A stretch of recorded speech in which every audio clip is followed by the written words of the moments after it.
Grace only makes sense in the context of judgment. Grace is the judgment that you are deemed worthy of the Father's love. Grace is not grace if it is deserved. You do not earn grace, you simply live in the power of its ability to accept you as you are. God is still the holy God, and holiness demands separation from certain types of people and things. That is what holiness means. God's love is not hidden somewhere in the core of His holiness. His love is His essential characteristic. His holiness is expressed through His love.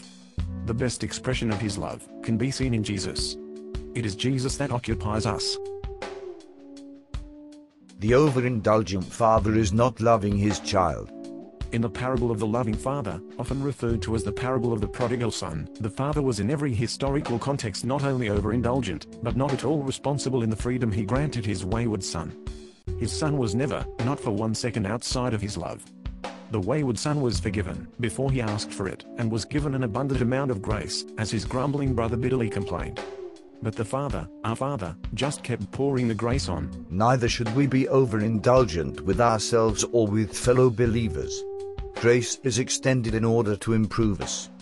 Grace gives us the love, forgiveness, and acceptance that we do not deserve, and removes the shame, judgment, and punishment that we do deserve. Anything less than that is not grace. Grace with conditions is simply a behavior improvement agreement. Failure to avail oneself of grace has negative consequences. Failure to improve oneself after grace has been accepted likewise has negative consequences. I think Frank Weiler said that Jesus did not come to make bad people good, He came to make dead people live. Christianity is not a self-improvement program. It is not our behavior that determines our righteousness or our level of holiness, it is because of who we belong to. We are holy because He is holy.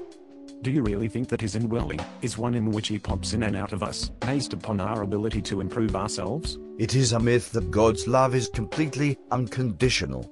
Beyond that basic level of love, there are other levels of God's and Jesus' love that are certainly conditioned upon obedience to Christ's commandments.